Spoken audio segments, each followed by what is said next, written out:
Welcome back to my channel. क्या आपके घर में भी धन की कमी रहती, पैसा टिकता नहीं है और घर में गरीबी रहती है? तमाम कोशिशों के बाद भी आर्थिक समस्याएं घिरी रहती हैं। तो ऐसे में कुछ ऐसे कारण हैं जो आपके खुद के ही हैं, जिनको आप दूर कर लें तो आपके घर में बरकत हो सकती है।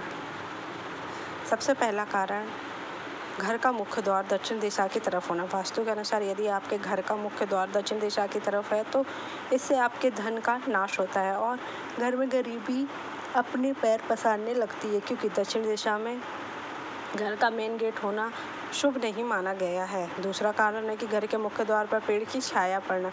शास्त्रों के मुताबिक यदि आपके घर के मेन गेट पर किसी वृक्ष की छाया पड़ती है तो इससे छाया वेद का निर्माण होता है। और बता दें कि छाया वेद को वास्तुशास्त्र में बहुत हानिकारक माना जाता है।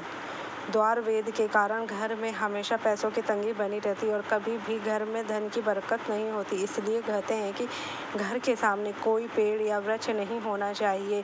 इतना ही नहीं, यदि घर के सामने कोई खंबा होता है तो भी वेद निर्माण करता है, इससे भी धन की हानि होती है। तो घर के मुख्य द्वार के सामने कभी भी पानी की टंकी नहीं रखनी चाहिए। तीसरा है जल से जुड़ा वास्तु।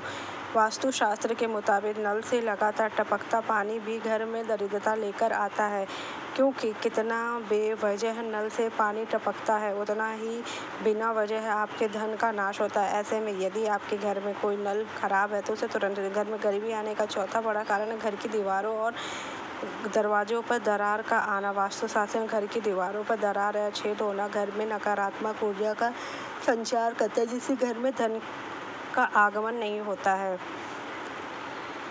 वही मेन गेट को खोलते या बंद करते समय आवाज़ नहीं आनी चाहिए, इससे घर के अंदर धन की कमी रहती है। पांचवा कारण घर की दहलीज से जुड़ा। घर के मुख्य द्वार पर दहलीज नहीं होती है तो ऐसे में घर में निवास नहीं करना चाहिए। दहलीज के बिना घर का मुख्य द्वार अधूरा होता है। ऐसे में घर में रहने वाले व्यक्ति कभी भी तरक्की नहीं होती और परिवार में परेशानियां रहती है।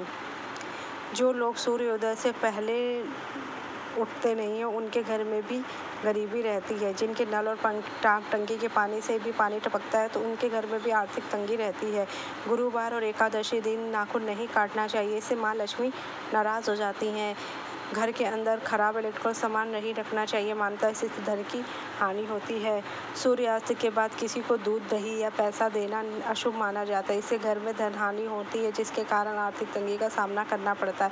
घर में टूटी चप्पलों को रखना अशुभ माना जाता है, उन्हें घर में नहीं रखना चाहिए। साथ ही टूटे पुराने कपड़ों को भी घर में ना रखें, यह अशुभ माना जाता है, इससे माँ लक्ष्मी नाराज़ होती है। उन्हें आप किसी को दान दे दें या उचित व्यवस्था आप कर सकते हैं।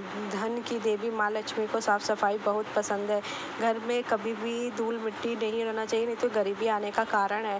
हिंदू धर्म में व्रत पूजा और घर में माँ लक्ष्मी को पूजना करने से माँ लक्ष्मी प्रसन्न होती। अगर जो लोग नहीं करते हैं तो इसलिए उनके घर में आर्थिक तंगी रहती। अगर आपके आंगन में तुलसी का पौधा हरा भरा होने के बाद अचानक सूख जाए तो ये धन की हानि का कारण है। घर में किसी न किसी बात पर झगड़े शुरू हो जाए तो ये भी बर्बादी का इशारा है। देर रात तक जानवर जैसे कुत्ते बिल्ली का रोना अशुभ है। ऐसा देखा जाता है कि कभी कभार हवा या फिर बाती की वजह से पूजा करते समय बुझ जाती है, हालांकि बार बार बुझना अशुभ माना गया है। स्वर्ण यानी सोना खरीदने से घर में सुख और समृद्धि है, वहीं अगर सोना गुम हो जाए तो ये भी अशुभ माना गया है। कभी कभार हाथ से टूटने की वजह से शीशा हमेशा होता है तो ये भी अशुभ है। सनातन धर्म में तुलसी के पौधे को हमेशा ही पूजनीय माना गया। हर व्यक्ति कभी न कभी मुश्किल परिस्थितियों में ये सब चीज़ें होते, ये धन हानि का संकेत है। अगर आपका चंद्रमा अच्छा है तो ये भी आपको और अशुभ फल देता है। अगर घर में चींटियाँ आती हैं तो ये भी शुभ है, ये भी खुशहाली का संकेत है। अगर पुरुष की दाएं हाथ में खुजली और महिला के बाएं हाथ में खुजली हो तो ये भी धन वृद्धि का संकेत है। घर से बाहर निकलते समय अगर झाड़ू लगाता हो कोई कर्मचारी दिख जाए तो ये भी बहुत अच्छा संकेत है घर में। और सुबह सुबह उठते ही घर में शंख की ध्वनि सुनाई दे तो समझ लीजिए कि आपको कहीं ना अचानक धन मिलने वाला है। अगर आपको सुगंध का एहसास हो तो इससे आपके घर में सकारात्मक ऊर्जा है। Thank you so much.